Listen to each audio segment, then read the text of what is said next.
कोई भी सवाल है रियल एस्टेट से रिलेटेड तो पीके सब्रवाल जी से आप कॉल करके पूछ सकते हैं। जरूर स्टूडियो में कॉल कीजिए। नंबर है 9052269109। दैट इज 9052269109 है स्टूडियो का नंबर, जिस पर आप कॉल कर सकते हैं। रियल एस्टेट से रिलेटेड कोई भी सवाल है आप पीके जी से पूछ सकते हैं। वही पीके जी, मेरे पास जो सेकंड क्वेश्चन आपके लिए वो ये है कि कैनेडियन हाउस होल्ड डेट जो है बहुत हाई हो गया है, तो इसके बारे में अगर आप कुछ बताना चाहेंगे। पर उससे पहले हमारे साथ एक कॉलर जो है वो जुड़ रहे, तो जरूर इनसे करते बात। हेलो हाय, बिल्कुल आप पीके जी से कोई सवाल पूछना चाहते हैं? जी जी जी जी पीके जी बताइए। जी सत श्री अकाल सर। सत श्री अकाल सर। सर क्वेश्चन है HST ਦੇ ਰਿਗਾਰਡਿੰਗ ਜਿਹੜਾ ਪ੍ਰੀ ਕੰਸਟਰਕਸ਼ਨ ਦੇ ਅੰਦਰ 24,000 ਜਿਹੜੀ ਰਿਬੇਟ ਹੁੰਦੀ ਹੈ, ਅਗਰ ਉਹ ਘਰ ਸੇਲ ਕਰ ਦਿੱਤਾ ਜਾਂਦਾ ਉਹਦੇ ਵਿੱਚ ਅਸਾਈਨਮੈਂਟ ਤਾਂ ਉਹ 24,000 ਦੀ ਰਿਬੇਟ ਜਿਹੜੀ ਖਤਮ ਹੋ ਜਾਂਦੀ ਹੈ ਜਾਂ ਕੀ ਉਹਦਾ ਸਹੀ? ਨਹੀਂ it goes with the property not with the owner. ਇਹ ਰਿਬੇਟ ਜਿਹੜੀ ਹੁੰਦੀ ਹੈ ਨਾ sir, it goes with the property not with the owner. ਤੇ ਇਹਦੇ ਬਾਅਦ ਇਹ ਮੁੱਦਾ ਸੀਆਰਏ ਦਾ ਅੱਗੇ ਖੜਾ ਹੋ ਜਾਂਦਾ ਕਿ ਉਹ ਰਿਬੇਟ ਕਿਹਦੇ ਕੋਲੋਂ ਲਏ, ਕਿਉਂਕਿ ਜਿਹੜਾ ਤੁਸੀਂ ਅਸਾਈਨਮੈਂਟ ਉੱਤੇ ਵੇਚਿਆ ਹੈਗਾ ਤੁਸੀਂ ਉਹਦੇ ਓਨਰ ਬਣੇ ਹੀ ਨਹੀਂ। ਮੰਨ ਲਓ ਮੈਂ ਐਗਜ਼ਾਮਪਲ ਲੈ ਰਿਹਾ, ਤੁਸੀਂ ਵੇਚ ਰਹੇ ਹੋ, ਚਲੋ ਕਿਉਂਕਿ ਤੁਸੀਂ ਮੈਨੂੰ ਇਹ ਨਹੀਂ ਦੱਸਿਆ, ਜਾਂ ਤਾਂ ਤੁਸੀਂ ਮੈਨੂੰ ਦੱਸੋ ਤੁਸੀਂ ਵੇਚ ਰਹੇ ਹੋ ਕਿ ਖਰੀਦ ਰਹੇ ਹੋ, ਤਾਂ ਕਿ ਮੈਂ ਤੁਹਾਨੂੰ ਉਸ ਲੈਵਲ ਤੇ ਬਤਾਵਾਂ, ਜਿੱਥੇ ਮੈਂ ਅੰਦਾਜ਼ਾ ਲਗਾ ਕੇ ਤੁਹਾਨੂੰ ਸਮਝਾ ਦਿੰਦਾ। ਤੁਸੀਂ ਬਾਏ ਕਰ ਰਹੇ ਹੋ ਜਾਂ ਵੇਚ ਰਹੇ ਹੋ, ਜਾਂ ਜਨਰਲ ਕੁਐਸਚਨ ਹੈ ਤੁਹਾਡਾ? ਨਹੀਂ ਮੈਂ ਦੱਸ ਸਕਦਾ ਜੀ, ਮੈਂ ਵੇਚ ਰਿਹਾ। ਤੁਸੀਂ ਵੇਚ ਰਹੇ ਹੋ ਸਰ। ਤੁਸੀਂ ਅਗਰ ਪ੍ਰਾਪਰਟੀ ਵੇਚ ਰਹੇ ਹੋ ਤੇ ਜਿਹੜਾ ਤੁਹਾਡੇ ਤੇ ਜਿਹੜੀ ਲਾਇਬਿਲਿਟੀ ਆਏਗੀ ਉਹ ਸੀਆਰਏ ਦੀ ਆਏਗੀ। ਤੁਹਾਨੂੰ ਮੈਂ ਇੱਕ ਗੱਲ ਬੜੀ ਇੰਪੋਰਟੈਂਟ ਦੱਸ ਦਿਆਂ ਕਿ ਤੁਹਾਡੇ ਤੇ ਹੁਣ ਕੈਪੀਟਲ ਗੇਨ ਨਹੀਂ ਲੱਗੇਗਾ, ਤੁਹਾਡੇ ਤੇ ਬਿਜ਼ਨਸ ਟੈਕਸ ਲੱਗੇਗਾ। ਇਹ ਬੜੀ ਮੋਟੀ ਗੱਲ ਹੈ ਤੁਹਾਨੂੰ। ਹਾਂਜੀ ਪ੍ਰੋਫਿਟ ਤਾਂ ਹੋ ਹੀ ਨਹੀਂ ਰਿਹਾ। ਨਹੀਂ ਫਿਰ ਗੱਲ ਹੀ ਖਤਮ ਹੋ ਗਈ, ਤੇ ਤੁਹਾਡੀ ਟੈਨਸ਼ਨ ਖਤਮ ਹੋ ਗਈ। ਤੁਹਾਡੇ ਤੇ ਨਾ HST ਰਿਬੇਟ, ਨਾ ਪ੍ਰੋਫਿਟ, ਨਾ ਟੈਕਸ, ਨਾ ਲੈਣੀ ਦੇਣੀ, ਤੁਸੀਂ ਬਾਹਰ ਨਿਕਲ ਗਏ। ਹੁਣ ਜਿਹੜਾ ਬੰਦਾ ਖਰੀਦ ਰਿਹਾ ਹੈਗਾ ਤੁਹਾਡੇ ਕੋਲ ਅਸਾਈਨਮੈਂਟ ਉੱਤੇ, ਜਿਹੜੀ ਉਹਦੀ ਕਲੋਜ਼ਿੰਗ ਆਏਗੀ, ਕਲੋਜ਼ਿੰਗ ਕਰਨ ਦੇ ਬਾਅਦ HST ਦੀ ਰਿਬੇਟ ਦੀ ਜ਼ਿੰਮੇਵਾਰੀ ਉਹਦੀ ਚਲੀ ਜਾਂਦੀ ਹੈ। ਅਗਰ ਉਹ ਉਹਦੇ ਅੰਦਰ ਖੁਦ ਮੂਵ ਕਰ ਰਿਹਾ ਹੈ ਤੇ HST ਰਿਬੇਟ ਵਾਲੀ ਗੱਲ ਖਤਮ ਹੋ ਗਈ, ਉਹਨੂੰ ਆਲਰੇਡੀ ਮਿਲ ਚੁੱਕਿਆ ਹੈ, he is good to go. ਲੇਕਿਨ ਅਗਰ ਉਹ ਉਹਨੂੰ ਰੈਂਟ ਤੇ ਚੜਾ ਰਿਹਾ ਹੈ ਤੇ ਉਹਨੂੰ ਜਮ੍ਹਾਂ ਕਰਾਉਣਾ ਪਏਗਾ, ਔਰ ਫਿਰ ਉਹਦੇ ਬਾਅਦ ਫਾਰਮ 24 ਭਰ ਕੇ ਉਹਨੂੰ ਕਲੇਮ ਕਰੇਗਾ। ਅਗਰ ਉਹ ਸਾਲ ਦੇ ਅੰਦਰ ਉਹਨੂੰ ਵੇਚ ਦਿੰਦਾ ਹੈ, ਕਿਰਾਏ ਤੇ ਨਹੀਂ ਚੜਾਉਂਦਾ ਜਾਂ ਰੱਖਦਾ ਨਹੀਂ ਹੈ, ਵੇਚ ਦਿੰਦਾ ਹੈ, ਤੇ HST ਰਿਬੇਟ ਜਿਹੜੀ ਜਮ੍ਹਾਂ ਕਰਾ ਰਿਹਾ ਉਹ ਵਾਪਸ ਕਲੇਮ ਵੀ ਨਹੀਂ ਕਰ ਸਕਦਾ। ਇਹ ਜ਼ਿੰਮੇਵਾਰੀ ਉਸ ਬਾਇਰ ਦੀ ਹੋ ਜਾਂਦੀ, ਤੁਹਾਡੀ ਨਹੀਂ ਹੁੰਦੀ ਸਰ। ਔਰ ਕਿਉਂਕਿ ਤੁਹਾਨੂੰ ਪ੍ਰੋਫਿਟ ਨਹੀਂ ਹੋ ਰਿਹਾ, ਇਸ ਕਰਕੇ ਤੁਹਾਨੂੰ ਬਿਜ਼ਨਸ ਟੈਕਸ, ਕੈਪੀਟਲ ਗੇਨ ਵਾਲੀ ਕਹਾਣੀ ਖਤਮ ਹੋ ਗਈ, ਔਰ ਨਾ HST ਦੀ। ਕਿਉਂਕਿ ਜਿਹੜਾ ਤੁਸੀਂ ਵੇਚਦੇ ਹੋ ਉਹਦੇ ਉੱਤੇ ਜਿਹੜਾ ਪ੍ਰੋਫਿਟ ਹੈ ਪਲੱਸ HST ਤੁਹਾਨੂੰ ਦਿੰਦੇ ਹੋ, HST ਵੀ ਖਤਮ ਹੋ ਗਿਆ, ਪ੍ਰੋਫਿਟ ਵੀ ਖਤਮ ਹੋ ਗਿਆ, ਟੈਕਸ ਵੀ ਖਤਮ ਹੋ ਗਿਆ, ਤੇ ਤੁਸੀਂ ਆਪਣਾ ਬਸ ਬਾਹਰ ਆ ਗਏ। ਠੀਕ ਹੈ ਸਰ। ਪਰ ਬਿਲਡਰ ਕਹਿ ਰਿਹਾ ਕਿ 24,000 ਉਹਨੂੰ ਚਾਹੀਦਾ, ਮਤਲਬ ਸਾਨੂੰ ਜਮ੍ਹਾਂ ਕਰਾਵੇ ਫਿਰ ਉਹ ਸਾਈਨ ਕਰੇਗਾ। ਕੋਈ ਗੱਲ ਨਹੀਂ, ਤੁਸੀਂ ਬਾਹਰ ਕੋਲ ਲੈ ਲਓ, ਤੁਸੀਂ ਅਸਾਈਨਮੈਂਟ ਤੇ ਵੇਚ ਰਹੇ ਹੋ ਨਾ ਸਰ। ਰਾਈਟ। ਤਾਂ ਅਸਾਈਨਮੈਂਟ ਤੇ ਬਿਲਡਰ ਤੁਹਾਡੇ ਕੋਲ ਮੰਗ ਹੀ ਨਹੀਂ ਸਕਦਾ ਪਹਿਲੇ, ਉਹ ਤੇ ਜਦ ਤੱਕ ਓਨਰ ਨਹੀਂ ਬਣੇ, ਹਾਊ ਕਿ ਦੇ ਕੈਨ ਕਲੇਮ। ਉਹ ਬਾਹਰ ਨੂੰ ਕਹਿ ਰਿਹਾ ਹੋਏਗਾ ਸਰ, ਤੁਹਾਨੂੰ ਨਹੀਂ ਕਹਿ ਰਿਹਾ ਹੋਏਗਾ। ਤੁਹਾਨੂੰ ਜਿਹੜੀ ਈਮੇਲ ਆਈ ਹੈ ਨਾ, ਉਹ ਕਾਮਨ ਈਮੇਲ ਬਾਹਰ ਦੇ ਜਿਹੜਾ ਬਾਹਰ ਖਰੀਦ ਰਿਹਾ ਹੈ, ਤੁਹਾਡੇ ਲਾਇਰ ਜਿਹੜਾ ਅਪਲਾਈ ਕੀਤਾ ਸੀ ਉਹਨੂੰ ਈਮੇਲ ਆਈ ਹੋਏਗੀ ਕਿ ਉਹਨੂੰ $24,000 HST ਉਹਨੂੰ ਜਮ੍ਹਾਂ ਕਰਾਓ when on closing, but you have sold now. ਤੁਸੀਂ ਉਸ ਈਮੇਲ ਨੂੰ ਦੁਬਾਰਾ ਆਪਣੇ ਲਾਇਰ ਕੋਲ ਜਾ ਕੇ ਡਿਸਕਸ ਕਰੋ। ਠੀਕ ਹੈ ਸਰ, ਥੈਂਕ ਯੂ। ਜਦ ਤੱਕ ਕਲੋਜ਼ਿੰਗ ਹੀ ਨਹੀਂ ਹੋਈ ਸਰ, ਹਾਊ ਕੈਨ ਦੇ ਕਲੇਮ 24,000? ਅਜੇ ਤੇ ਪੇਪਰਾਂ 'ਚ ਹੀ ਹੈਗਾ, ਉਹ ਤੁਹਾਡੇ ਕੋਲ ਮੰਗ ਰਿਹਾ ਹੈ ਕਿ yes you have to submit 24,000 and they are right. ਤੁਸੀਂ ਬਿਲਡਰ ਨੂੰ 24,000 ਸਬਮਿਟ ਕਰੋਗੇ, ਯਾਨੀ ਕਿ ਤੁਹਾਡਾ ਬਾਇਰ ਸਬਮਿਟ ਕਰੇਗਾ, ਫਿਰ ਫਾਰਮ 24 ਭਰ ਕੇ ਉਹ ਕਲੇਮ ਕਰੇਗਾ ਸੀਆਰਏ ਕੋਲੋਂ, ਅਗਰ ਉਹਨੇ ਆਪਣੇ ਕੋਲ ਪ੍ਰਾਪਰਟੀ ਰੱਖਣੀ ਹੈ 1 ਸਾਲ ਤਾਂ। ਨਾਲ ਮੈਂ ਇਹ ਵੀ ਦੱਸ ਦਿਆਂ ਸਰ ਕਿ ਮੈਂ ਲਾਇਰ ਨਹੀਂ ਹੈਗਾ, ਮੈਂ ਅਕਾਊਂਟੈਂਟ ਵੀ ਨਹੀਂ ਹੈਗਾ, ਮੈਂ ਹੈਗਾ ਰੀਅਲ estate ਬ੍ਰੋਕਰ, ਤੇ ਮੈਂ ਜਸਟ ਆਪਣਾ ਐਕਸਪੀਰੀਅੰਸ ਤੁਹਾਡੇ ਨਾਲ ਸ਼ੇਅਰ ਕਰ ਰਿਹਾ। ਤੁਸੀਂ ਬਿਲਕੁਲ, ਮੈਂ ਤੁਹਾਨੂੰ ਇੱਕ ਰਿਕੁਐਸਟ ਕਰਾਂਗਾ, ਤੁਸੀਂ ਲਾਇਰ ਨਾਲ ਔਰ ਅਕਾਊਂਟੈਂਟ ਨਾਲ ਜ਼ਰੂਰ ਡਿਸਕਸ ਕਰ ਲਓ। ਜਿਹੜੇ ਆਨਸਰ ਤੁਸੀਂ ਦਿੰਦੇ ਹੋ ਉਹਨਾਂ ਕੋਲ ਵੀ ਨਹੀਂ ਹੁੰਦੇ ਸਰ। ਉਹ ਅੱਛਾ, ਹਾਂ ਇਹ ਗੱਲ ਤੁਹਾਡੀ ਠੀਕ ਹੈ, ਲੇਕਿਨ ਬੜੇ ਲਰਨਰਡ ਔਰ ਬੜੇ ਐਜੂਕੇਟਿਡ ਔਰ ਬਹੁਤ ਸਿਆਣੇ ਅਕਾਊਂਟੈਂਟ ਔਰ ਲਾਇਰ ਮਾਰਕੀਟ 'ਚ ਬੈਠੇ ਹੋਏ ਨੇ ਸਰ, ਕਿਉਂਕਿ ਮੈਨੂੰ ਵੀ ਲਗਭਗ 50 ਸਾਲ ਹੋ ਗਏ ਕਰਦੇ ਤੇ ਤਜਰਬੇ ਨਾਲ ਹੀ ਬੋਲ ਪੈਂਦੇ हैं सर ਅਸੀਂ। ठीक है sir, thank you so much. Thank you sir. जी बिल्कुल पीके जी, इस समय हमारे साथ उमेर जी भी जुड़े हुए हैं, उनको आपसे एक सवाल पूछना है। जी उमेर जी। जी हेलो जी उमेर जी। जी सर, सवाल ये था 2017 में 18 में मैंने प्रॉपर्टी ली थी, ब्रैम्पटन में। नहीं, ये साथ बताइए, ये रीसेल भी ली थी पुरानी की नई? नहीं, पुरानी थी। 2018 जी। ओके, समवॉट लाइक 597 598 डिटैच था जी। तो अब अगर मुझे उसको सेल करना होगा, मैं उसमें रहा नहीं हूँ, इट वाज इन्वेस्टमेंट प्रॉपर्टी और थ्रू आउट द इयर्स उसमें टेनेंट्स रहे हैं, तो अभी उसके प्राइस डबल हो गए तकरीबन। So if I'm going to sell it now, so do I need to pay any capital gain or something? Actually, उसको रोक नहीं सकता। ये वो चीज है जिसको तो आप रोक ही नहीं सकते, क्योंकि ये पूरा रिकॉर्ड स्केड्यूल 3 आता है through your lawyer to the CRA, और आप इसको, और उनके रिकॉर्ड में आता है किसने रखी, किसने बेची, कितना रेंट आया। आपने नाम क्या बताया अपना सर? उमेर। उमेर साहब, एक बार का ध्यान रख लेना, ये आपको आज जो फोन आपने मेरे को किया है इसका बहुत ज्यादा बेनिफिट होने वाला है। वो ये कि मेरी बात याद रख लीजिए, इसको छुपाने की कोशिश मत करना, नहीं तो नहीं, छुपाना नहीं है। मैंने अपने टैक्सेस में भी अपनी इनकम शो की है, क्योंकि आपने रेंटल इनकम शो की है ना सर। अब आपका अकाउंटेंट टोटल आपका पूरा एक स्केड्यूल बनाएगा, टोटल स्टेटमेंट बनाएगा, जिसमें आपने परचेज कितने का किया, 597। उस जमाने में 597 के ऊपर आपका लगभग खर्चा आया होगा $18,000 क्लोजिंग का।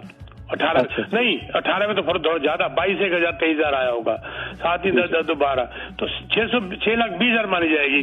प्लस उसके ऊपर और बहुत तरीके आपके अकाउंटेंट को पता है, इंटरेस्ट कहाँ दिया, क्या क्या दिया, मॉर्गेज क्या दी, कर्जा कितना उतरा, उसको हटा दो, उसमें से इंटरेस्ट कितना दिया, रेंट कितना आया, ये पूरी स्टेटमेंट बनेगी। उसके बाद नेट प्रॉफिट, मान लीजिए आपका आज 1.2 मिल का बिकता है, और मान लीजिए 6 लाख में से 1 लाख कम करके आपके पास 5 लाख प्रॉफिट आ जाता है, तो 5 लाख प्रॉफिट के ऊपर आपको इसका आधा कर दीजिए 250,000, तो सीधी सी बात है 1,32,000 1,33,000 आपको टैक्स देना पड़ेगा। अच्छा, इसको कोई रोक नहीं सकता। ओके, ये मैंने आपको फोन पे कैलकुलेशन करके दिखा दी 30 सेकंड्स के अंदर कि इतना आएगा। आप अकाउंटेंट में बैठ जाओ, वो भी यही निकाल के बताएंगे आपके हाथ में। परफेक्ट। 2-4-5,000 की मैं कसम नहीं खाता, क्योंकि मेरे पास कोई कैलकुलेटर नहीं है, कोई मैंने डिटेल नहीं पूछी। मुझे भी बस एक ओवरव्यू ही लेना था, जो कि आपने मुझे दे दिया। Of course top point numbers हैं, जो एग्जैक्ट होगा वो तो अकाउंटेंट। ये लगभग 20 से लेके 30, 1,20,000 से लेके 1,30,000-32,000 कहीं भी बीच में चला जाएगा। Perfect. Thank you sir. Thank you जी। पीके जी, इस समय हमारे साथ एक और कॉलर जो है वो भी जुड़े हुए हैं। हेलो जी। हाँ जी, तो सर। जी सर। जी, वाटरसन के जी सर, क्या कह रहे हैं? हाँ जी, ठीक है सर, वो पूछना था अपडेट उसका जो एक्सचेंज का जी।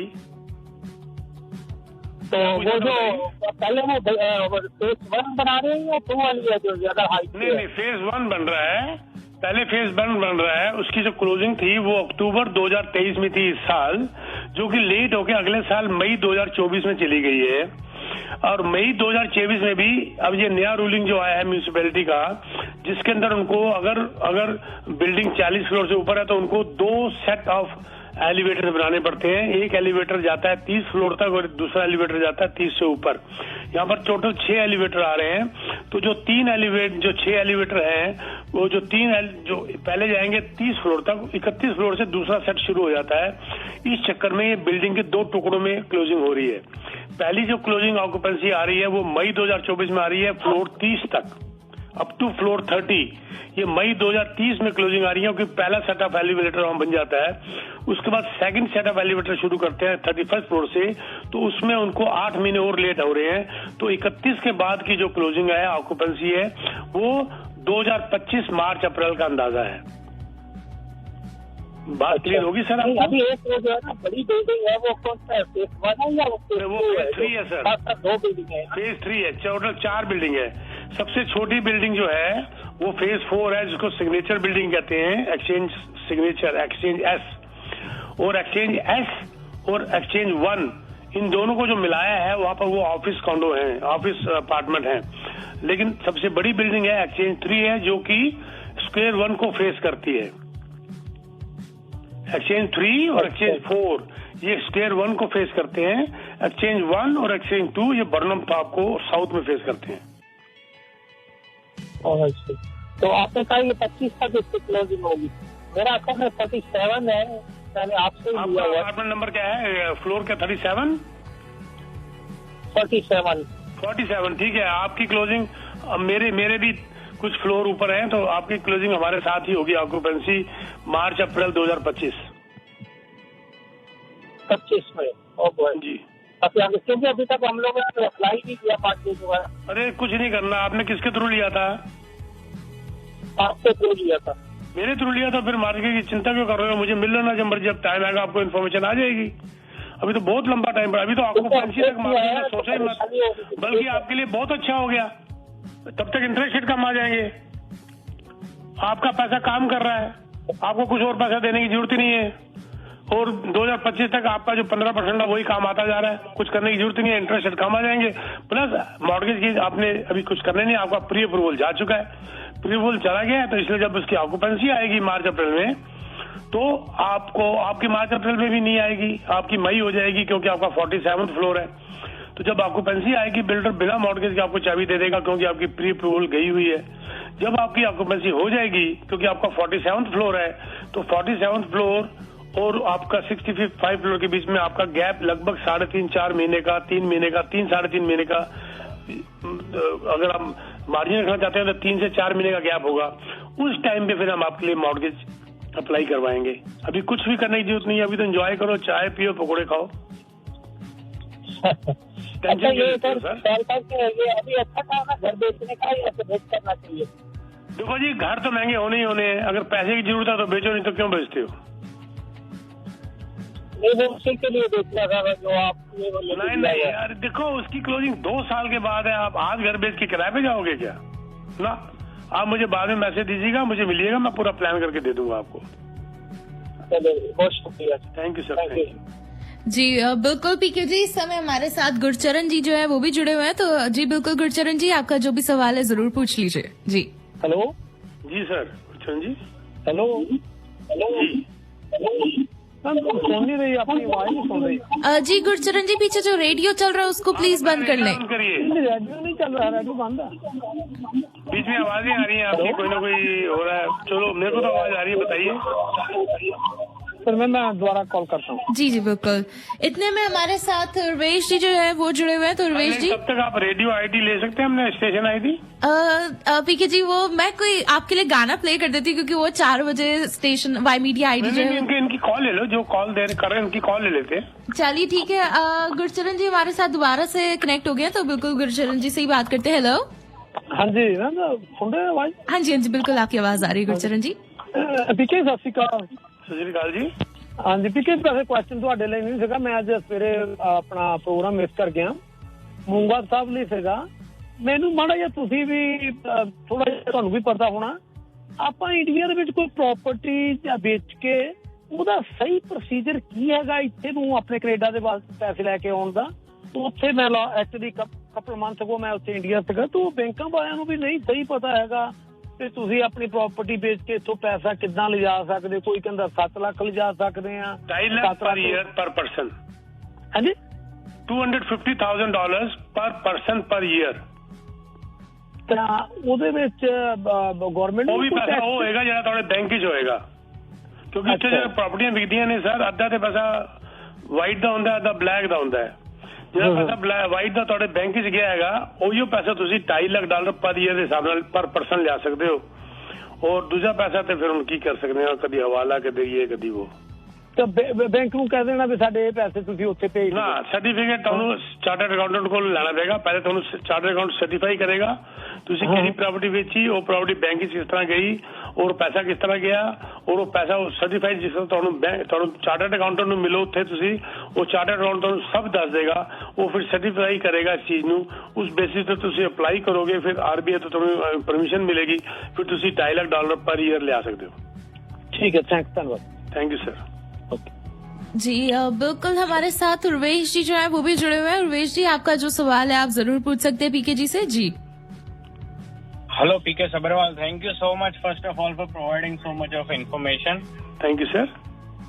या सो मेरा क्वेश्चन ये है कि मेरी प्राइमरी रेसिडेंट मैंने 2020 में परचेज किया है, तो उसकी प्राइस मैंने परचेज किया 750 में, तो ऑलमोस्ट 2.5 years हो गए। तो अभी मैं इन्वेस्टमेंट के लिए सोच रहा हूँ, तो इज इट पॉसिबल कि मैं मेरी फैमिली इनकम अराउंड 150K है। हाँ, वही मैं पूछने वाला था। आपकी फैमिली इनकम 150K है और आपका जो घर लिया था वो उस पर मॉर्गेज आपकी 75% से नीचे होनी चाहिए, यानी कि आपकी मॉर्गेज है 5.5 लाख से ऊपर नहीं जानी चाहिए। कितनी मॉर्गेज है? अभी मेरी मॉर्गेज 630 है। नहीं जी, देखो सिंपल सी बात है, आपकी मॉर्गेज 75% अभी भी बन रही है, तो आप और आपकी इनकम के हिसाब से भी आपकी जो मॉर्गेज है वो इस वक्त हाई इंटरेस्ट की वजह से बराबर चल रही है। तो आपका क्वेश्चन नहीं है खरीदने का, सिर्फ एक ही तरीका है। आपको अगर इन्वेस्ट करना चाहते हो, कोई ऐसी प्रॉपर्टी लो जिसकी क्लोजिंग 4 साल के बाद हो। ओके। 4 साल के बाद होने का मतलब ये होता है कि आपकी जो मॉर्गेज 6,50,000 है, वेरिएबल है फिक्स्ड है? अभी तो वेरिएबल है। हाँ, वेरिएबल है ना। तो 6,30,000 आपका घट के लगभग 4 साल के बाद, एक मिनट होल्ड कर लीजिए, 5, 5.5, लगभग 560 के करीब रह जाता है। आप अपनी स्टेटमेंट में देखिए, वो यही आएगा लिखा हुआ। 2-4 5,000 ऊपर नीचे मैं नहीं कह सकता, क्योंकि क्या है वेरिएबल क्या है मुझे ये नहीं पता ना कि कितना कम है। और 4 साल के बाद आपका अगर हम मिनिमम 3% 4% का भी जम मान के चले तो आपका ये घर 9 लाख का हो जाता है। और कम करो 8.5 लाख का हो जाता है। 8.5 लाख का मतलब हो गया लगभग 65%। तब उस वक्त आपको मॉर्गेज मिल सकती है, और क्योंकि उस वक्त आपकी रेंटल इनकम भी हाफ काउंट हो जाएगी। लेकिन उसके लिए आपकी एक लिमिटेशन है, एक लिमिट से ऊपर आप नहीं जा सकते। मैं अभी बता देता हूँ, डाउन पेमेंट अगर आपके पास है तो आप 8 लाख तक का ले सकते हो। ओके। ठीक है, लेकिन जल्दबाजी मत करिएगा और आप मिलिएगा पहले, उसके बाद प्लान करेंगे। जल्दबाजी मत करिएगा सर, ये आपकी बहुत मेहनत की कमाई है, इसको ऐसे मत फेंक दीजिएगा। Okay, thank you so much. Thank you जी। बिल्कुल पीके जी, बातचीत आगे बिल्कुल सकते हैं। वही पीके जी, मेरे पास आपके लिए एक और सवाल है जिसका जवाब हमारे लिसनर्स को जरूर दीजिए। अब आप, जैसे मैं पहले बता रही थी आपको कि कैनेडियन हाउस होल्ड डेट जो है बहुत ज्यादा हाई हो गया है, तो इस पे आप क्या कहना चाहेंगे? जी, मैं ये बता रहा था कि हाउस होल्ड डेट ज्यादा होना ही होना है जब यहाँ पर कीमतें घरों की इतनी ज्यादा बढ़ गई और कर्जे इतने ज्यादा लोगों के बढ़ गए। मैं अभी बात कर रहा था कि ये कंपेयर करो अगर अमेरिका के साथ, तो वहां पर हाउस होल्ड डेट घटा है। 100% जो था 2008 में जीडीपी के अगेंस्ट, वो कम होकर 75% रह गया 2021 में। ये सीएमएससी की रिपोर्ट है, मैं नहीं कह रहा है। सीएमएससी हमारी कैनेडियन मॉर्गेज हाउसिंग कॉर्पोरेशन की रिपोर्ट है। तो वहां पर कम हो गया और यहाँ पर जो है बढ़ गया, 107% हो गया कैनेडियन जीडीपी के, 107% ऑफ कैनेडियन जीडीपी। मतलब क्यों? घर महंगे। अगर मैं किसी अमेरिका के किसी फ्रेंड के घर की बात करता हूँ तो वो घर अगर मैं विजुअलाइज करता हूँ तो वो घर यहाँ पर 2 मिलियन का नजर आता है और वहां पर 5 लाख का नजर आता है, 1/4 प्राइस। और उसको कैनेडियन डॉलर में भी कन्वर्ट करें तो 6.5 लाख 7 लाख बनता है। तो ये इतने महंगे घर होना ही सबसे बड़ा कारण है, लोगों के कर्जे बढ़ गए। और दूसरी तरफ अगर देखो तो कैनेडियन इनकम अमेरिकन का इनकम से कम है, इनकम कम है, कर्जे बढ़ गए, महंगे घर ले लिए। और ये I would say total failure of सरकार, गवर्नमेंट का टोटल फेलियर है कि इतने जबरदस्त जो है वो इमिग्रेंट्स वगैरह आ रहे हैं, जिसकी जरूरत भी हमारे को मैं डिनाई नहीं कर सकता, क्योंकि कैनेडियन इकोनॉमी में जो बुजुर्गों की तादाद बढ़ती जा रही है, इनको यंग लोगों की जरूरत है, तो उसके बगैर बुलाए बगैर काम भी नहीं चलता। लेकिन बुला तो लिया, ठहराओगे कहाँ? उनको सेटल करने का क्या इंतजाम है? कुछ नहीं है। जब आगे मेरे सामने आके बैठते हैं तो कहते हाय किराया 2,500 कहाँ से दें, घर ले नहीं पाते, इनकम नहीं, अभी सेटल ही नहीं हुए। तो ये कोऑर्डिनेशन आपस में तीनों सरकारों की, और प्लस जैसे कहते हैं एक प्लान, ये बड़ा जरूरी है। और ये जो डेट बढ़ रहे हैं कैनेडियन हाउस होल्ड डेट, ये बहुत एक दुख का जिसे कहते हैं एक मुद्दा है ये। और आदमी यस फॉर है ना, ह्यूमन वीकनेस है ये, वो अपनी हिम्मत से ज्यादा बड़ा लेने की कोशिश करता है, या कंपटीशन में आया था। वो लोग मेरे को अभी वो लोग सारे सुखी नजर आ रहे हैं जो गर्दन अंदर करके कछुए जैसे छोटे छोटे घरों में बैठे हुए हैं। कहते जी कर्जा कम, जितना बड़ा सिर उतना बड़ा सिर दर्द, हमारा सिर छोटा हमारा सिर दर्द कम है। बहुत अच्छी बात है, लेकिन जब हम बड़ी बड़ी सिरदर्दियां ले लेते हैं तो बड़े बड़े सिरदर्द भी हमारे को होते रहते हैं। तो यस, आपकी बात बिल्कुल ठीक है। कैनेडियन कर्जा जो है हाउस होल्ड डेट बहुत बढ़ चुका है। सबसे बड़ा इसका कारण मैं यही दूंगा कि हमारे घरों की कीमतें बहुत बढ़ गई हैं, उसको हमने कर्जे ज्यादा ले लिए। अब जब सरकार सख्त हुई है तो हम दुखी हो रहे हैं, क्योंकि हम अपनी ख्वाहिशों को रोकना नहीं चाहते और उसको जिसे कहते हैं आपको मैं पुराना मेरा डायलॉग है, उड़ान में रहो, ठीक है उड़ो, आदमी को चाहिए उड़ान में रहे पर वापसी भी ध्यान में रहे। क्यों गजल, गलत बात तो नहीं है? नहीं, बिल्कुल नहीं जी। आदमी को चाहिए उड़ान में रहे, ठीक है उड़ो उड़ो, लेकिन इतना भी ना उड़ो ना कि वापसी आना भूल जाओ कि वापस कहाँ उतरे। अब आदमी को चाहिए उड़ान में रहे पर वापसी भी ध्यान में रहे। ये लगता है हम यहाँ पर लैग कर रहे हैं जी। और जो ड्रीम है, कैनेडियन ड्रीम जिसकी हम बात करते हैं, वो ड्रीम जो है ना इस वक्त, मैं सुबह भी किसी शो में कह रहा था, वो नाइटमेयर हो चुके हैं। सपना जो है ना अच्छा है तो सपना बड़ा अच्छा लगता है, पर जब वो नाइटमेयर हो जाए तो ये नाइटमेयर है। होम ओनरशिप का सपना जो लोगों का कनाडा के अंदर, वो नाइटमेयर बन चुका है। वो एक किस्म से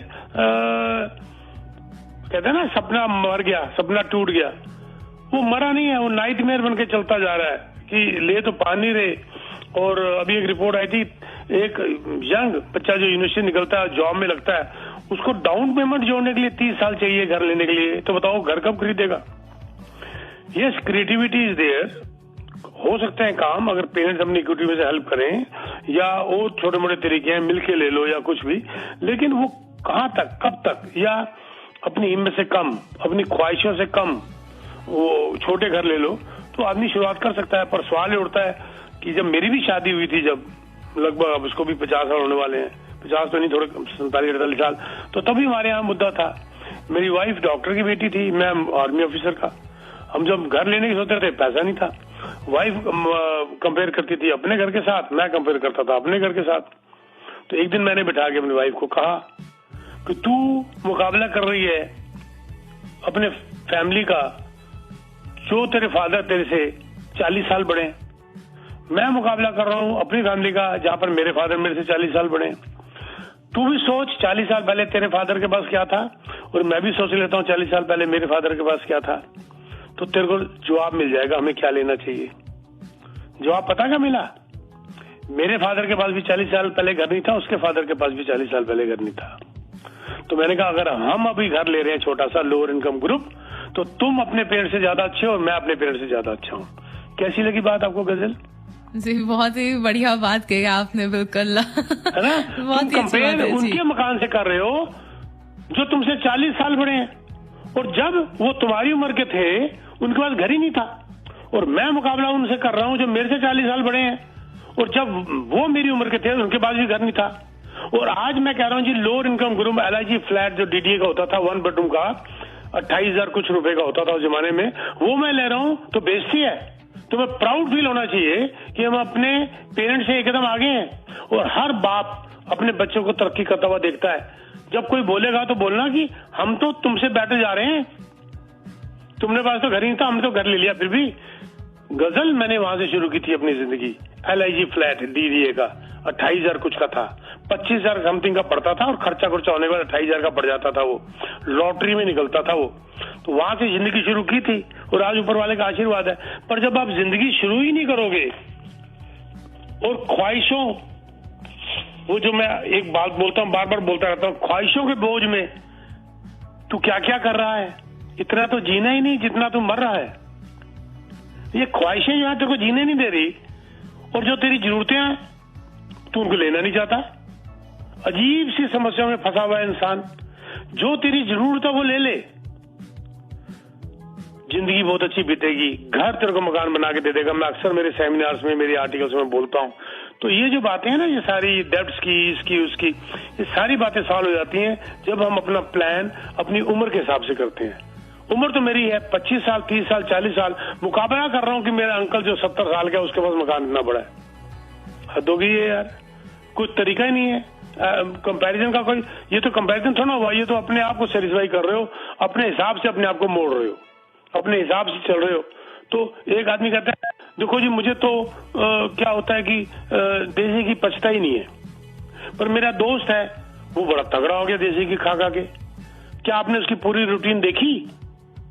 वो 2 घंटे जिम जाता है रोज, पूरी एक्सरसाइज करता है, घी मक्खन उसको सूट कर जाएगा। और तू क्या करता है? सारा दिन चेयर में बैठा रहता है कंप्यूटर के आगे, फिर तू उसके साथ कंपैरिजन कर रहा है। कंपैरिजन करो तो पूरा करो ना, ठीक? जी गजल, मैं पता नहीं बात करते करते कहाँ से कहाँ चला जाता हूँ। नहीं बिल्कुल नहीं पीके जी, बहुत ही अच्छे एनेक्डोट्स जो है वो आप देते हैं हमारे लिसनर्स को। और ऑफ कोर्स अगर कोई हमारे लिसनर कॉल करना चाहते हैं रियल एस्टेट से रिलेटेड कोई भी सवाल है आपका, तो जरूर स्टूडियो में कॉल कर ले आप। स्टूडियो का नंबर है 9052269109, दैट इज 9052269109 है स्टूडियो का नंबर, जिस पर आप कॉल कर सकते हैं। अगर आपका कोई भी सवाल है रियल एस्टेट से रिलेटेड, आप पीके जी से जरूर पूछ सकते हैं। वहीं पीके जी, मेरे पास जो लास्ट सवाल है वो बिल्कुल हमारे लिसनर्स को उसका जवाब दीजिए। इस साल मार्केट कैसे रहने वाली है अकॉर्डिंग टू यू? बिल्कुल ये बताएं, पर इससे पहले हमारे साथ एक कॉलर जो है वो जुड़ रहे हैं, तो इनसे करते बात। हेलो हेलो हेलो, लगता है आपकी लाइन जो है ड्रॉप हो गई। कोई बात नहीं, दोबारा से स्टूडियो में कॉल कर लीजिए। वही पीके जी, हमारे लिसनर्स को आप बिल्कुल बताएं कि इस साल मार्केट कैसे रहने वाली है। हाँ, जैसे मैं पहले रिपोर्ट पढ़ रहा था ना अपनी कैनेडियन रिसर्च एसोसिएशन की, जिसके ऊपर बैंक ऑफ मॉन्ट्रियल किसी ने बोला, उनका ये मानना है there will be bidding war this season but not as what was happening in COVID, during COVID. उनका ये मानना है कि लैक ऑफ सप्लाई और लैक ऑफ बायर हैं, इसलिए क्योंकि सप्लाई भी कम है, बायर भी कम है, तो वो जो है सिलेक्टिव और जो एक सिलेक्टेड यूनिट्स के ऊपर, सिलेक्टेड घरों के ऊपर ये बिल्डिंग वार चल रही है। और उनका ये मानना है कि इस साल उनको उम्मीद है कि जो क्रेजीनेस थी पास्ट 2 इयर्स की वो नहीं रहेगी, पर फिर भी करेक्शन इज ओवर। वो कहते हैं जो करेक्शन हाउस मार्केट में आई थी और जो वो खत्म हो चुकी है, अब ये ऊपर की तरफ जाएगी। ये मैं नहीं कह रहा, ये आरबीसी एंड बीमो का ही रिपोर्ट है। प्लस वो ये कह रहे हैं कि इस साल उनको लगता है कि 2% अभी बाकी इस साल बचे हुए साल में कीमत और बढ़ने की उम्मीद है। ये मानना है कीमत 2% बढ़ने की उम्मीद है, ना कि घटने की। ये लेटेस्ट रिपोर्ट है अब तक की। जी बिल्कुल पीके जी, हमारे साथ एक लिसनर जुड़े हुए हैं, विनीत जी। बिल्कुल आपका जो भी सवाल है आप बिल्कुल पूछ सकते हैं पीके जी से। जी हाँ जी, सब्रवाल जी नमस्ते। नमस्कार सर जी। सर मेरे को आपसे ये पूछना था कि अभी जो रेट ऑफ इंटरेस्ट मेरी प्रॉपर्टी पे, जो रेंटल प्रॉपर्टी है, उस पे वेरिएबल है, और about after discount I am paying about 5.70, तो which is very high. 1% minus prime, ठीक है जी। हाँ जी जी जी जी। तो अभी क्या है कि जो मेरा बैंक है उसकी जो वो कह रहा होगा कि फिक्स करा लो, राइट? जी जी जी। तो वो 4.7 आप 100 बंदे हैं, बिल्कुल मत मानना। अच्छा जी। वो तब कहाँ थे जब वो कह रहे थे जी अब वेरिएबल कर लो। देखो बैंक अपने बेनिफिट के लिए बात करता है, क्योंकि उनको पता है इंटरेस्ट रेट कम होने वाले हैं। अब आपको बोल रहे हैं फिक्स कर लो ताकि आप 5 साल के लिए फंस जाओ। मैक्सिमम 3 साल का देगा जी। हाँ जी जी, वो 2 साल या 3 साल में अभी मुझे मत जाइएगा। 2 साल का क्या दे रहे हैं आपको? अभी वो 2 साल का 4.98 और 3 साल का 4.75। बस 2 साल का ले लो, 4.9 2 साल का ले लो, क्योंकि ये देखिए आते थे भी इसको 2 साल लग जाएंगे। आप 2 साल का ले लीजिए, 3 साल भी मत करिएगा। 3 साल क्या बोल रहे हैं आपको? 4.75। नहीं, मैं 2.2 एक्स्ट्रा दे दूंगा, पर 2 साल से ऊपर नहीं जाऊंगा। Okay okay, thank you. किसी हालत में मत जाना। नहीं सर, इनफैक्ट मुझे भी था, अभी वो बोलते हैं कि शायद जून में शायद 1/4% बढ़ जाए, तो फिर होने दो। आप 2 ईयर से ऊपर मत जाना sir, you will be happy. Thank you so much. Thank you for your sir, thank you. जी बिल्कुल। कोई और अगर हमारे लिसनर कॉल करना चाहते हैं रियल एस्टेट से रिलेटेड कोई भी आपका सवाल है, तो पीके सब्रवाल जी से आप पूछ सकते हैं। एक और कॉलर हमारे साथ जुड़ रहे हैं पीके जी। बिल्कुल। हेलो हेलो हेलो जी, मुझे पीके जी से बात करनी थी। जी बिल्कुल कीजिए। जी पीके जी, आरिफ नाम है मेरा। जी आरिफ जी, मुझे पीके जी कोई घर की वैल्यू का पता करना था। डिक्सी और मेफील्ड एरिया ब्रांटन, इसका detach house. Dixie and Mayfield, father Tobin के पास। जी फादर टोबिन, कंट्री साइड क्या है आप? डिक्सी मेफील्ड, बिल्कुल समझ गया जी। ये डिटैच है 2500। आरिफ जी ऐसे नहीं हो सकता फोन के ऊपर, इसको 40-45 मिनट लगते हैं। तो आप मेरे को बाद में टेक्स्ट मैसेज डाल दीजिएगा और अपनी डिटेल लिख दीजिएगा, मेरा एजेंट आपको कांटेक्ट करके आपको बता देगा। फोन पे मैं बड़ा अनजस्टिफाई सा हो जाएगा, मैं आपको पूछ के बता दीजिए ये मकान की कीमत है। बहुत चीजें देखनी पड़ती है। 30 minute it's free, will not charge anything, पर मेरा एजेंट आपको कांटेक्ट करके बता देगा क्या प्राइस है। ठीक है ना सर? ठीक है सर, थैंक यू। हाँ, तो गजल मैं चलते चलते एक आध बात कि जो आपके यहाँ ऐड आ रही है, पहले तो अगर कोई कॉल हो तो ले लीजिए, नहीं तो मैं इसको कंक्लूड करना चाहता हूँ। जी पीके जी, अभी तो कोई कॉलर नहीं है हमारे साथ, आप कंक्लूड करना चाहते हैं तो जी बिल्कुल। 27 मई यानी कि सैटरडे जो आ रहा है 3-4 दिन बाद, आज 24 तारीख है, 27 को हम रेगुलर कॉन्डोज बिल्डर की जो सेल सेंटर में हम 6 घंटे के लिए स्पेशल सेल लेके आए हैं। That sale is only for 1 day. 1 day में भी only 6 hours 12 to 6। Regular condominium जो बाथरूम सेंट क्लेयर के इंटरसेक्शन के बाद 15 बिल्डिंगें आ रही हैं, उनमें से पहली बिल्डिंग है, 4 बिलियन की इन्वेस्टमेंट है। और ये हमने, I am top producer there, मैंने वहां पर बहुत यूनिट बेचे हैं, खुद भी लिया है। तो मैं बताना चाहता हूं कि हमने बिल्डर को रिक्वेस्ट करके 2 बेडरूम वाले यूनिट हैं उसमें स्पेशल प्रमोशन निकाली है, सिर्फ 1 डे सेल। हमारी पूरी टीम सबरवाल की मेरे साथ वहां पर मिलेगी 12 से 6 दिस सैटरडे 27 मई। आपने लेना हो या ना लेना हो, वैसे भी आप आगे मिलिए, मेरी टीम के कुछ मेंबर नीचे आपको बिल्डिंग के बाहर मिलेंगे और आपकी गाड़ी पार्क कराएंगे, इट्स फ्री। एंड प्लस ऊपर आके हमसे हमारे साथ स्नैक्स भी लीजिए, चाय कॉफी लीजिए, और मेरे साथ मैं 6 घंटे मेरे साथ बैठ के बात भी कर सकते हैं। लेना जरूरी नहीं है, आइए हमें मिलिए। और प्लस कुछ वहां पर लॉटरी सिस्टम में कुछ प्राइजेस भी निकलेंगे। और 6 घंटे के लिए मैं मनाया हूँ। एनी यूनिट 2 बेडरूम और लेस आपको गारंटेड 1 मिलियन से कम में मिलेगा, 999 में मिलेगा। और one of the richest location जो है डाउनटाउन की, एंड हाईएस्ट पर स्क्वायर फीट रेंट वाली जगह, सेंट क्लेयर एंड बाथरस का इंटरसेक्शन, रेगुलर कॉन्डोज। तो इसके लिए there is no need to register. अगर आप रजिस्टर फिर भी करना चाहते हैं, हमारे लिए भी अच्छा है। मेरा नंबर नोट कर लीजिए, यहाँ पर कॉल करके रजिस्टर कर दीजिए, 647-299-4757। अपना नाम जरूर लिख दीजिएगा और रेगुलर लिख दीजिएगा, या नहीं याद आता तो 27 मई सैटरडे लिख दीजिएगा, आपको एड्रेस भी पहुंच जाएगा। 647-299-4757। अगर आप रजिस्टर नहीं करना चाहते, डायरेक्ट आना चाहते हैं, यू आर मोस्ट वेलकम। मैं आपको एड्रेस दे देता हूँ, 95 Saint Clair Avenue West Toronto, 95 Saint Clair Avenue West Toronto. This Saturday 27 मई 12 to 6 टीम सबरवाल आपका इंतजार करेगी। थैंक यू वेरी मच गजल। आपसे नेक्स्ट वेडनेसडे शायद बात ना हो पाए, I will be out of country, तो उसके बाद मुलाकात होगी। Thank you very much.